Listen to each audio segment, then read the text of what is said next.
గొప్ప అవకాశాన్ని కల్పించిన మన తండ్రి దేవునికి ప్రభు అయిన యేసుక్రీస్తు వారి పేరిట కృతజ్ఞతాస్తుతులు చెల్లించుకుంటూ తండ్రి అయిన దేవుని ఆరాధించడానికి చేరి వచ్చిన ప్రియ సహోదరి సహోదరులందరికీ మన రక్షకుడైన యేసుక్రీస్తు వారి పేరిట నా హృదయపూర్వక వందనాలండి. గత కొన్ని వారాలుగా మనము దేవుని రాజ్యమును గూర్చిన సత్యం అనే ఒక అంశాన్ని మనం ఆలోచిస్తున్నాం. దేవుని రాజ్యంలో రాజుగా ఎవరుంటారో, ప్రజలుగా ఎవరుంటారో, అలాగే ఆ ప్రజలకు చట్టం అనేది ఎలా ఉంటుందో, ఆ ప్రజలైన వారు చేయాల్సిన ప్రాముఖ్యమైన కర్తవ్యం ఏంటో, వీటినన్నింటినీ కూడా మనం ఆలోచించుకుంటూ వస్తున్నాం. దేవుని రాజ్య నివాసులుగా మనం ఉండాలి అంటే చేయాల్సిన ప్రాముఖ్యమైన పనులను, ఆయన రాజ్య కార్యక్రమాలను మనము చేపట్టక తప్పదు. ఒకవేళ దేవుడు చెప్పినట్టుగా మనం చేయలేదు అంటే ఆయన రాజ్య నివాసులుగా పిలువబడ్డము ఉండడం అనేది జరగదు. అందుకే ఆయన రాజ్య నివాసులుగా ఉండాలి అనుకున్నప్పుడు, ఆయన రాజ్య నివాసులుగా ఉండాలి అన్నొక ఆలోచన కలిగి ఆయనలోనికి వచ్చినప్పుడు మనము ఆయన చెప్పినట్టుగానే విని, ఆయన చెప్పినదే చేసి, ఆయనను మహిమపరిచినప్పుడే ఆయన రాజ్య నివాసులుగా ఉండగలరు. ఈ రాజ్యము ఈ లోక సంబంధమైనది కాదు అన్న విషయం మనము ప్రారంభం నుండి ఆలోచించాం. ఈ లోకంలో ఉండే రాజ్యము ఒకరోజు నాశనం అయిపోయేది, ఒకరోజు అది అంతమైపోయేది. కానీ ఈ దేవుని రాజ్యానికి అంతం ఏమాత్రం కూడా లేదు. అది నిరంతరము శాశ్వతంగా ఉండే ఒక గొప్ప రాజ్యం. అయితే ఆ రాజ్యాన్ని తండ్రి అయిన దేవుడు తన ప్రజలలో చూడాలి అనుకున్నాడు. తన ప్రజలైన వారు ఆయన రాజ్యముగా ఉండాలని కోరుకున్నారు. ఎవరైతే ఆయన రాజ్యముగా ఉండలేరో, ఎవరైతే ఆయన చెప్పినట్టుగా నడుచుకోరు, వారు ఏ లోకం నుండి అయితే వచ్చారో ఆ లోకానికి తిరిగి చేరుకోవడం అనేది ఏనాటికి కూడా జరగని పని. అయితే మనమందరం కూడా సువార్త చేత పిలువబడిన వారు, మనమందరం కూడా సువార్త చేత పిలువబడిన వారు.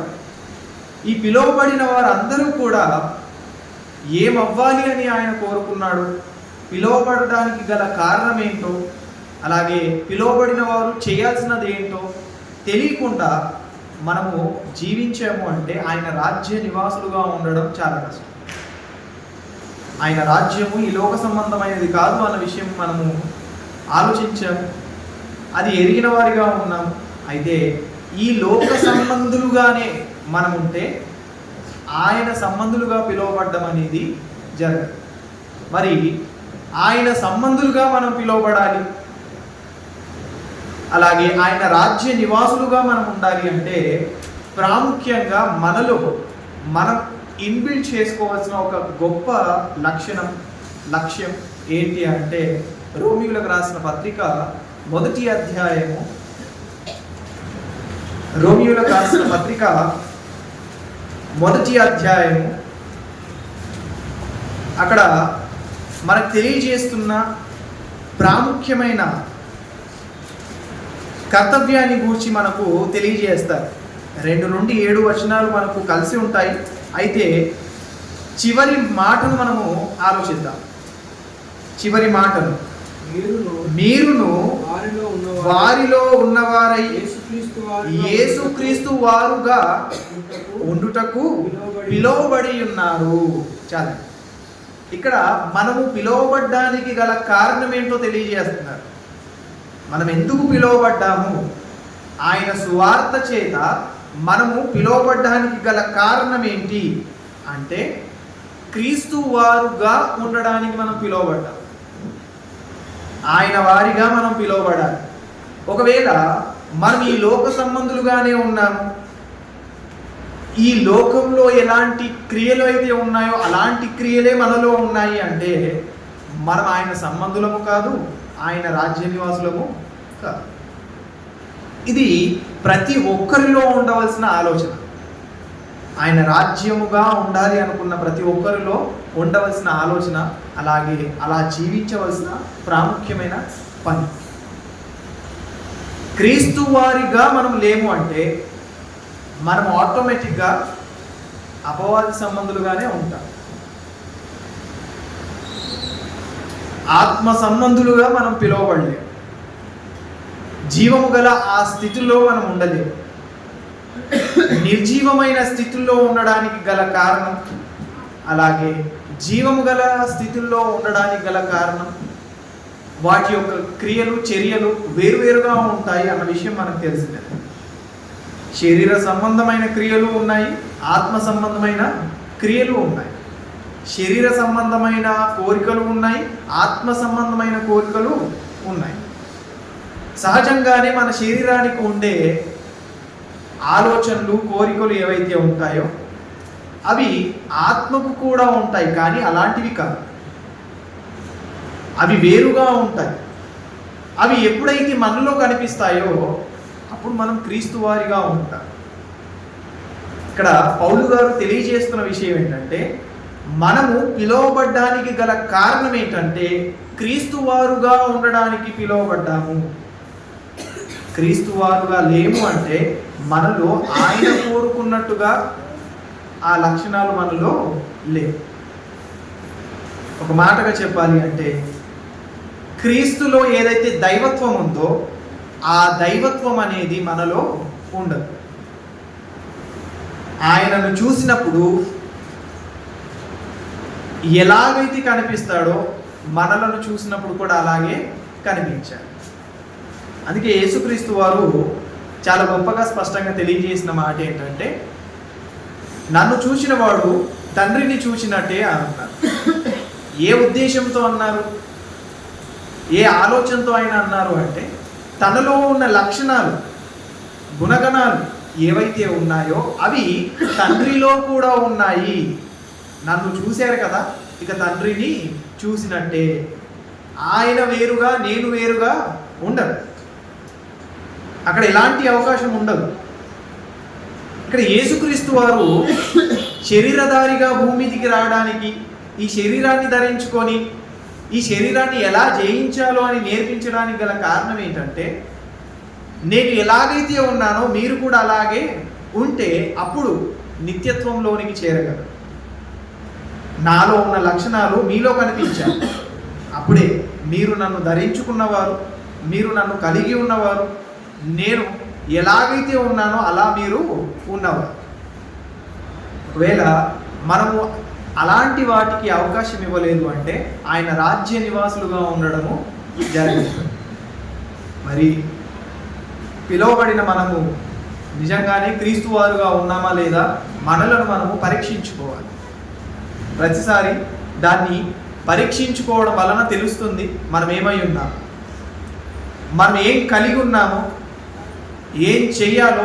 అది ప్రతిసారి మనము రిమైండ్ చేసుకుంటూ ఉండాలి, పరీక్షించుకుంటూ ఉండాలి, ఎగ్జామిన్ చేసుకుంటూ ఉండాలి. అప్పుడు ఇంప్రూవ్మెంట్ అనేది ఉందో లేదో తెలుస్తుంది. అయితే ఈ రాజ్య నివాసులుగా ఉన్న వారికి ఒక పెద్ద బాధ్యతను అప్పగించారు ఆయన. ఏంటి అంటే పోరాటం చేయడం. అదే కిందటి భాగంలో మనం ఆలోచించాం. ఆయన రాజ్య నివాసులుగా ఉన్న ప్రతి ఒక్కరికి కూడా ఒక గొప్ప పోరాటం అనేది ఆయన ఏర్పరిచాడు. ఆ పోరాటంలో ఎవరైతే గెలుస్తారో వారు మాత్రమే విజయాన్ని సంపాదించుకున్న వారిగా ఉంటారు. వారు మాత్రమే ఒక గొప్ప స్థాయిలో ఉంటారు. వారు మాత్రమే ఆయన ఏదైతే మహిమని ఇవ్వాలనుకుంటున్నాడో ఆ మహిమను వారు ఇవ్వాలను. కాబట్టి మనమందరం కూడా ఆలోచించవలసిన ఒక ప్రాముఖ్యమైన విషయం ఏంటంటే, వాక్యం ఏంటండి, ఓకే, మనమందరం కూడా గుర్తుపెట్టుకోవాల్సిన ప్రాముఖ్యమైన విషయం ఏంటంటే, మనము ఆయన ఏదైతే మహిమను మనకి ఇవ్వాలనుకుంటున్నాడో ఆ మహిమను మనం పొందుకునే ఆ పోరాటం మనం చేయాలి. అయితే మనకు నిత్యము ఉండే ఒక గొప్ప పోరాటమే దేనితో అంటే మన శరీరంతో. ఈ శరీరముతో నిత్యము మనకు పోరాటమే ఉంటుంది. మానవుని కూర్చిన సత్యములో మనం ఆలోచించాం. మానవుడు రెండు భాగాలు, ఒకటి శరీరము, అలాగే ఆత్మ. ఈ శరీరానికి ఆత్మకు మధ్య నిత్యము ఉండేది ఏంటి అంటే భేదము ఉంటుంది, గొడవ ఉంటుంది, ఏదో ఒక సమస్య కలుగుతూనే ఉంటుంది. ఆత్మకు శరీరానికి ఏ మాత్రం కూడా పడదు. ఎలాగైతే అంటారు కదా, పాముకు ముంగిసకు ఎలాగైతే పడదో శరీరానికి ఆత్మకు అలాగే పడదు. గలతీయులకు రాసిన పత్రిక 5వ అధ్యాయము, గలతీయులకు రాసిన పత్రిక 5వ అధ్యాయము 16వ వచనం నుండి మనకు తెలియజేస్తున్న విషయాన్ని ఒకసారి జాగ్రత్తగా పరిశీలిద్దాం. నేను చెప్పినదేమనగా ఆత్మానుసారముగా నడుచుకొనుడి, అప్పుడు మీరు శరీరేచ్ఛలను నెరవేర్చరు.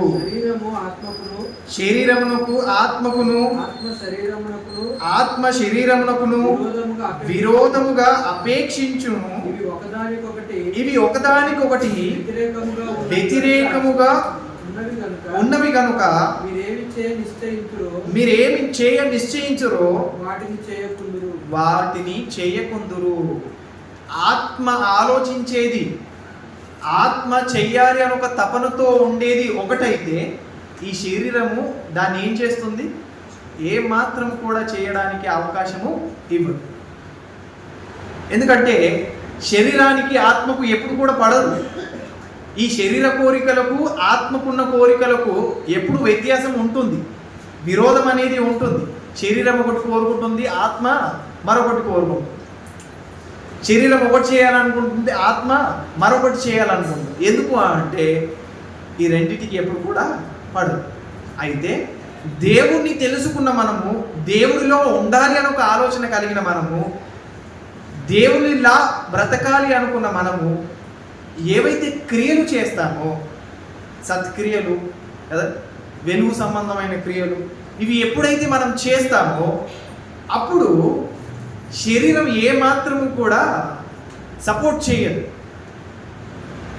మనకు అనిపిస్తుంది లోపల, అరే ఈరోజు ఆదివారం కదా, ఎలాగైనా ఆరాధనకు వెళ్ళాలి అని మనకు అనిపిస్తుంది. కానీ శరీరం ఏమంటుంది? అక్కడికి వెళ్ళి ఏం చేస్తావు, ఇక్కడ ఉండు, మంచిగా ఎంజాయ్ చేయి, టీవీలో మంచి సీరియల్ వస్తుంది, లేదంటే సినిమా వస్తుంది, పలానా చోట ఏదో పని ఉంది, పలానా చోట ఏదో ఒక పెళ్ళి ఉంది కదా.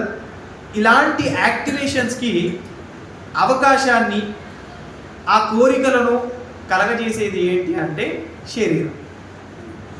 అయితే దీన్ని అణిచివేసుకునే అంత ఆ అవకాశం మనకున్నా మనం దేనికి ఎక్కువగా అవకాశం ఇస్తామంటే శరీర క్రియలకే ఎక్కువగా అవకాశం ఇస్తాం కదా. శరీర క్రియలకే ఎక్కువగా అవకాశం ఇవ్వడం వల్ల మనము దేవుడు కోరుకున్నట్టుగా జీవించడానికి ముందు పడతాం. ఎందుకు అంటే శరీరానికి మనం అవకాశం ఇచ్చాము, అందుకే దేవుళ్ళో ముందుగా ఎదగడానికి అవకాశం. మరి అలాంటప్పుడు ఏం చేయాలి అంటే ఈ శరీరంతో మనం పోరాటం చేయాలి. ఈ శరీరాన్ని జయించుకునే ఆ తత్వాన్ని కలిగి ఉండాలి, ఆ శక్తిని మనం సంపాదించుకోవాలి.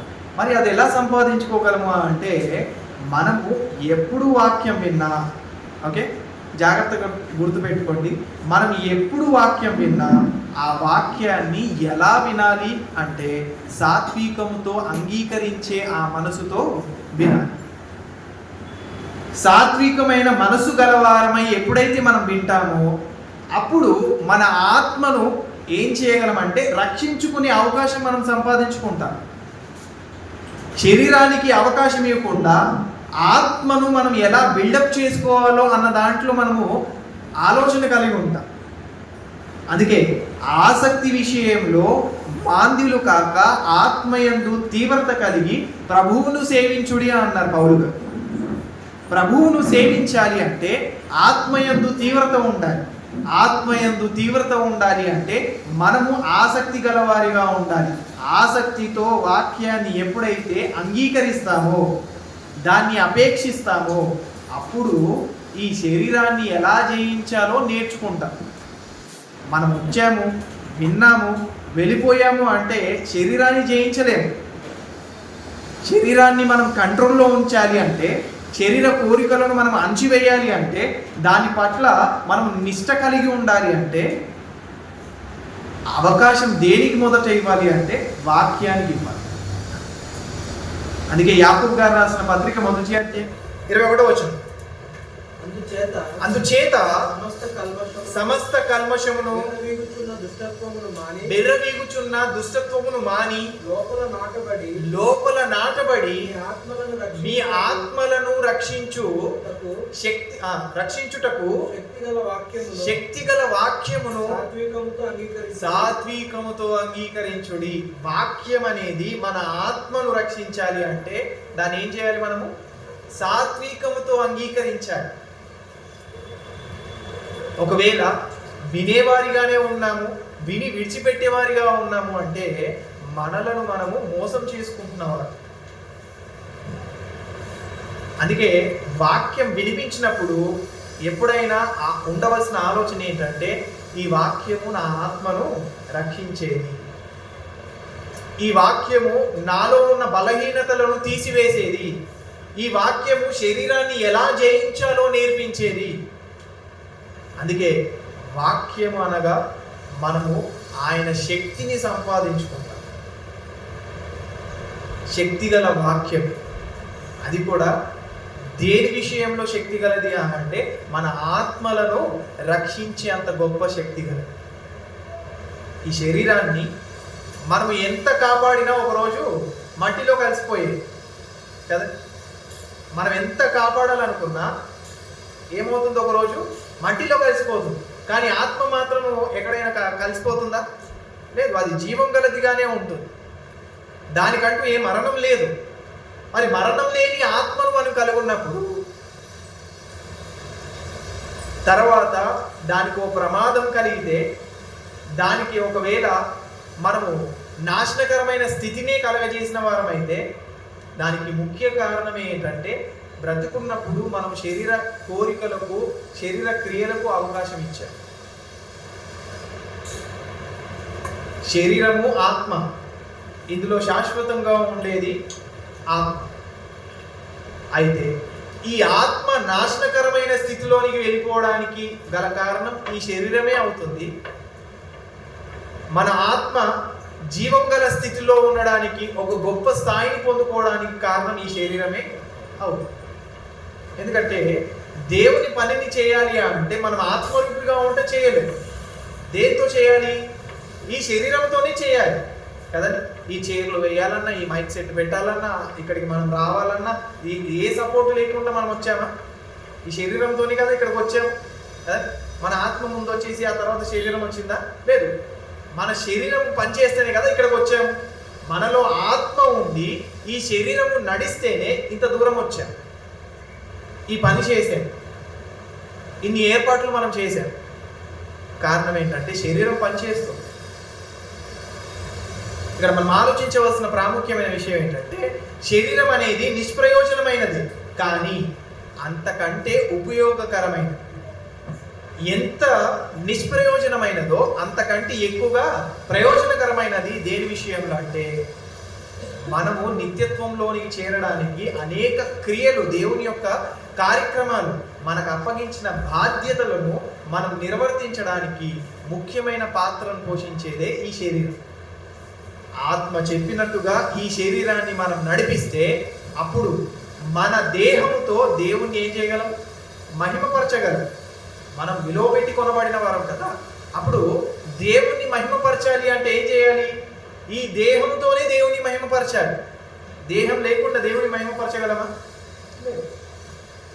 అందుకే దేహం కలిగిన మనము దేవుణ్ణి మహిమపరచాలి అంటే ఈ దేహాన్ని సజీవ యాగంగా సమర్పించాలి.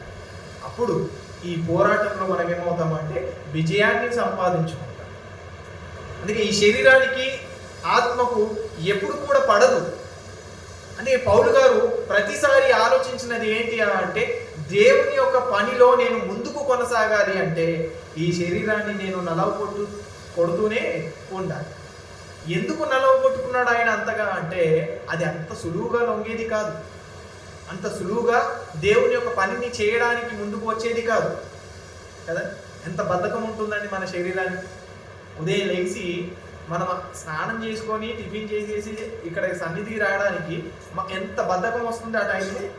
ఎప్పుడు లేని బద్ధకం ఎప్పుడు వస్తుందో తెలుసా? ఏదైనా వాక్యం వినే ఆ సమయానికి, లేదంటే దేవుని పని ఏదైనా చేయడానికి కదా. ఈ సమయంలోనే బద్ధకం ఇంకా ఎక్కువ అవుతుంది. అంతకుముందు 50% ఉంటే అప్పుడు 100 to 100% ఉంటుంది. ఎందుకు? ఈ శరీరానికి ఇష్టం ఉండదు ఆ పని చేయడానికి.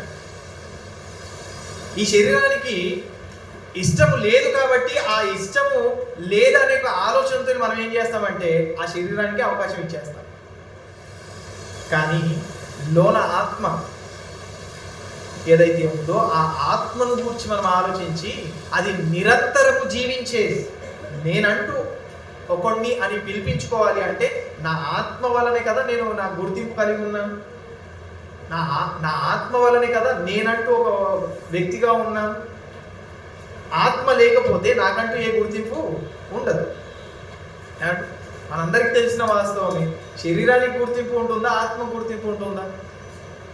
శరీరానికి ఉంటుందా? ఆత్మకు ఉంటుందా గుర్తింపు? మనలో మెయిన్ పర్సన్ ఎవరు? శరీరమా ఆత్మనా? ఆత్మ. ఎందుకు ఆత్మ? మనము అంటూ ఒక వ్యక్తిగా పిలువబడాలి అంటే మనలో ఆత్మ లేకపోతే మనము పిలువబడలేము. అందుకే సహజంగానే ఏమంటారు అంటే ఎవరైనా చనిపోయారు అనుకోండి, ఇక జాన్ లేడంటే వెళ్ళిపోయాడు అంటారు. ఎందుకంటారు అలా?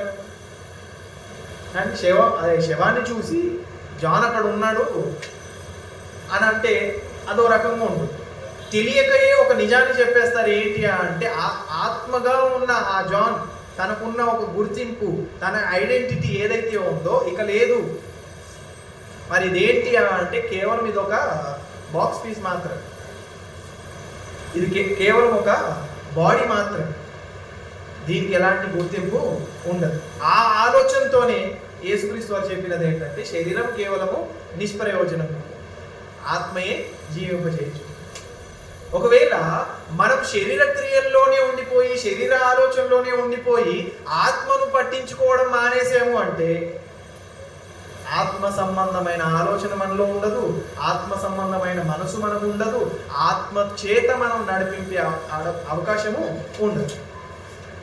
ఇవన్నీ ఎప్పుడైతే మనం పోగొట్టుకుంటామో అప్పుడు ఆయన రాజ్య నివాసులుగా ఉండే అవకాశాన్ని కూడా పోగొట్టుకుంటాం. ఆయన రాజ్యము ఆత్మ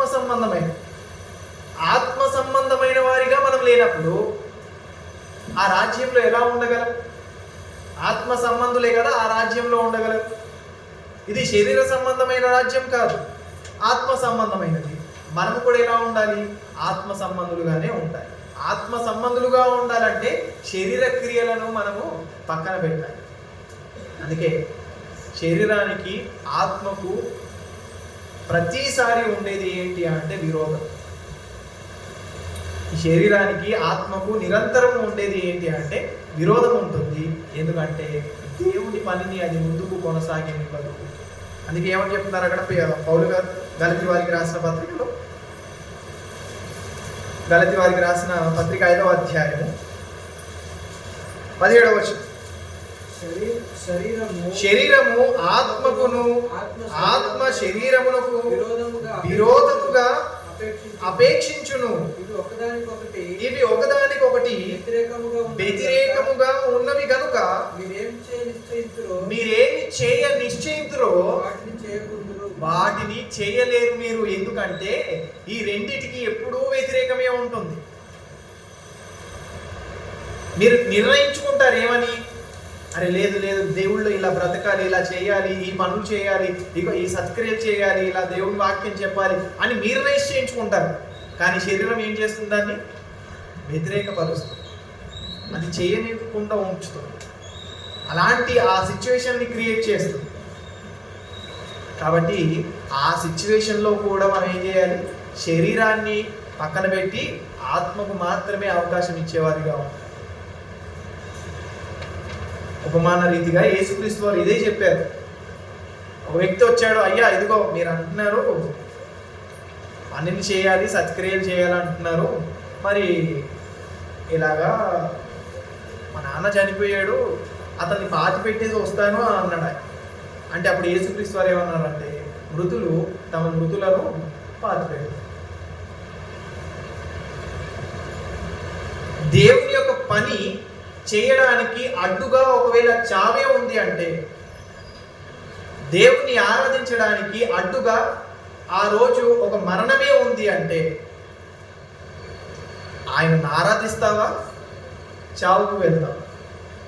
అంటే ఆ మాటల్లో యేసుక్రీస్తు వారు తెలియజేసింది ఏంటంటే, ఇదిగో పాతి పెట్టుకునేవారు పాతి పెట్టుకుంటారు, నీకు ఎందుకు అదంతా? లోకస్తులు ఉన్నారు కదా చూసుకోవడానికి, మృతులు తమ మృతులను పాతి పెట్టుకుందరు అంటే అర్థం ఏంటంటే, ఎవరైతే లోకస్తులుగా ఉన్నారో వారు మృతులై ఉన్నారు. ఆ మృతులు ఏదైతే మృతం అక్కడ ఉందో ఆ మృతాన్ని పాతి పెడతారు. నువ్వెందుకు నీ సమయాన్ని వృధా చేసుకోవడం? నీకు ఇచ్చిన కాలాన్ని నువ్వు ఎందుకు వృధా చేసుకోవడం? ఆ మ్యాటర్లో, ఆ కాంటెక్స్ట్లో యేసుక్రీస్తు వారు తెలియజేస్తుంది ఏంటంటే, దేవుని పని కంటే ఏది కూడా ఎక్కువగా కాదు, దేవుని ఆరాధించడం కంటే ఎక్కువగా ఏది కూడా కాదు. అక్కడ చావే అయినా ఆయనను ఆరాధించిన తర్వాతే ఆ కార్యక్రమం చేయాలి. అక్కడ ఇక ఏ సిచ్యువేషన్ అయినా ఆయనను ఆరాధించిన తర్వాతే ఆ కార్యక్రమము మొదలు పెట్టాలి. ఎందుకంటే నాశనమైపోయే ఆ కార్యక్రమానికి నువ్వు విలువిస్తే ప్రయోజనకరమైన ఈ కార్యానికి నువ్వు విలువించిన వాడవు కాదు. నార్మల్గా మనం ఏం చేస్తాం? అప్పుడు ఆరాధనకి వెళ్ళే సమయంలోనే చావు ఎదురైందండి. ఆ టైంలో దేనికి అవకాశం ఇస్తాం మనం ఎక్కువ? చావుకి ఇస్తామా, లేదంటే ఆయనను ఆరాధించడానికి ఇస్తామా? ఏమండి, నా ప్రశ్న మీ సమాధానం? చావుకే ఎక్కువగా ఇస్తాం. చావుకి ఇచ్చాము, ఆరాధన పక్కన పెట్టేసాము అంటే కారణం ఏంటంటే, శరీరానికి అవకాశం ఇచ్చాము, ఆత్మకు అవకాశం ఇవ్వలేదు. ఇక అక్కడ చావు మాత్రమే ఒక రీజన్ ఉంది. ఇక అక్కడ తర్వాత మీరు శరీర సంబంధమైన ఏవైనా యాడ్ చేసుకోవచ్చు. అక్కడ పెళ్ళి యాడ్ చేసుకోవచ్చు, సొంత పనులు యాడ్ చేసుకోవచ్చు, ఇంకేదైనా యాడ్ చేసుకోవచ్చు. ఆ సమయంలో దానికి మాత్రం అవకాశం ఇచ్చాము, ఇక్కడ ఆరాధనకు దేవుని కార్యక్రమానికి అవకాశం ఇవ్వలేదంటే దేవుడి కొరకు బ్రతకాలని ఒక ఆలోచన తపన మనలో లేదు. మరి విన్నప్పుడు ఏం విన్నారు? వాక్యం విన్నప్పుడు వాక్యం ఏం విన్నారు అంటే, కేవలం వినేవారిగా ఉండిపోయారు, కేవలం విని విడిచిపెట్టేవారిగానే ఉన్నారు అన్నవారే, అలాంటి లక్షణాలు కలిగిన వారే ఏం చేస్తారంటే శరీరానికి అవకాశం ఇస్తారు. లేదు ఆయనను ఆరాధించే విషయంలో ఖచ్చితంగా పర్టికులర్గా నేను ఉండాలి అన్న ఒక ఆలోచన కలిగిన వారు ఏం చేస్తారు? అది ఏ సిచ్యువేషన్ అయినా ఫస్ట్ ఇది అవ్వాలి, ఆ తర్వాతే అదవ్వాలి అని ఒక ఆలోచన కలిగి ఉంటారు. కాబట్టి మనం ఆలోచించుకోవాలి, శరీర సంబంధమైన వారిగా ఉన్నామా, ఆత్మ సంబంధమైన వారిగా ఉన్నామా? ఈ శరీరానికి ఆత్మకు నిరంతరము ఉండేది విరోధం. అది విరోధం ఉంటుంది కాబట్టి ఆ విరోధాన్ని ఎరిగిన మనము దేవునికి అనుకూలంగా ప్రవర్తించడం నేర్చుకోవాలి. శరీరానికి అవకాశం ఇచ్చేసాము అంటే శరీరానికి సపోర్ట్ చేస్తున్నవారు. శరీరం ఒకరోజు నాశనం అయిపోయేది, కానీ ఆత్మ మాత్రం నాశనం అయిపోయే అవకాశము ఉండదు. దానికి అంతం లేదు. అంతం లేని ఆత్మను గురించి ఆలోచిద్దామా, అంతమైపోయే శరీరాన్ని గురించి ఆలోచిద్దామా? అంతం లేని దాని గురించి ఆలోచించాలి కదా. తర్వాత మనము మరణిస్తాము. మరణించిన తర్వాత ఆత్మకు బాధ ఉంటుందా, లేక శరీరానికి బాధ ఉంటుందా? ఆత్మకే కదా బాధ. నాశనకరమైన స్థితిలోనికి వెళ్ళిపోయేది ఆత్మ. ఆరని అగ్నిలో పడి కాలేది ఆత్మ. ఇప్పుడు ఆత్మను గురించి ఆలోచించకుండా శరీరాన్ని గురించి ఆలోచిస్తే మనం దేని కొరకు జీవిస్తున్నాం? ఇక్కడ శరీరానికి మాత్రమే మనం అవకాశం ఇచ్చామంటే ఆయన సంబంధులుగా మనము ఉండలేదు. అందుకే యేసుక్రీస్తు వారు ఎక్కడ కూడా విశ్రాంతి తీసుకున్నవాడు కాదు, ఎక్కడ కూడా ఆయన ఆగిపోయినవాడు కాదు. ఈరోజు నేను అలసిపోయాను అన్న ఒక ఆలోచనతో ఉన్నవాడు ఎక్కడ కూడా లేడు. అంత పెద్ద అలలు, అక్కడ తుఫాను వచ్చేస్తున్నట్టుగా ఒక సముద్రంలో వాళ్ళు ప్రయాణం చేస్తున్నప్పుడు తుఫాను వచ్చేస్తుంది, అలలు వచ్చేస్తున్నాయి, కొట్టుమిట్టాడుతున్నారు. శిష్యులందరూ కూడా, అయ్యా ప్రభువా ఏంటి ఇంత పెద్ద ఘోరం జరుగుతుంది, మీరేంటి నిద్రపోతున్నారు అంటే ఏంటి? నిద్రపోతున్నారు అంటే నిద్రపోయే అవకాశం కూడా ఆయనకు లేదు. అంత గందరగోళంలో కూడా ఆయన నిద్రపోతున్నాడు అంటే కదా. ఆయన ఎంత నిద్రకు దూరమైన వాడు, నిద్ర అనక, పగలనక, రాత్రి అనక, కదా, ఆకలనక ఆయన దేవుని యొక్క పనిని పర్ఫెక్ట్గా చేయడానికి గల కారణం ఏంటంటే శరీరానికి ఎక్కడ కూడా అవకాశం ఇచ్చినవాడు కాదు. ఆయన శరీరధారిగా భూమి మీదకి రావడానికి గల ముఖ్య కారణమే ఏంటంటే ఈ శరీరాన్ని ఎలా జయించాలో నేర్పించడానికి ఆయన శరీరధారిగా భూమికి వచ్చాడు. ఈ శరీరంతోనే కదా మనం దేవునికి దూరం అయిపోతున్నాం, ఆయన రాజ్యంలో నిలవలేకపోతున్నాం, ఆయన రాజ్య సంబంధులుగా జీవించలేకపోతున్నాం. అందుకే ఈ శరీరాన్ని ఎలా జయించాలో నేర్పించడానికి వచ్చాడు.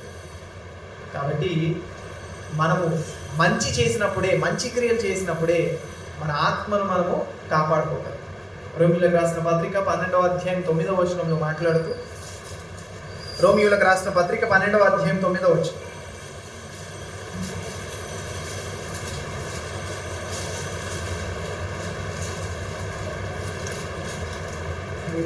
మీ ప్రేమ నిష్కపటమైనదిగా ఉండవలెను, చెడ్డదానిని అసహించుకొని మంచిదానిని హత్తుకొని ఉండు. ఏం చేయాలంట? చెడ్డదాన్ని ఏం చేయాలి? తీసివేయాలి, దాన్ని దూరం పెట్టాలి. మంచిదాన్ని ఏం చేయాలంట? హత్తుకోవాలి. కానీ మనం ఏం చేస్తాము? చెడ్డదాన్ని హత్తుకుంటాము, మంచిదాన్ని దూరం పెట్టాలి.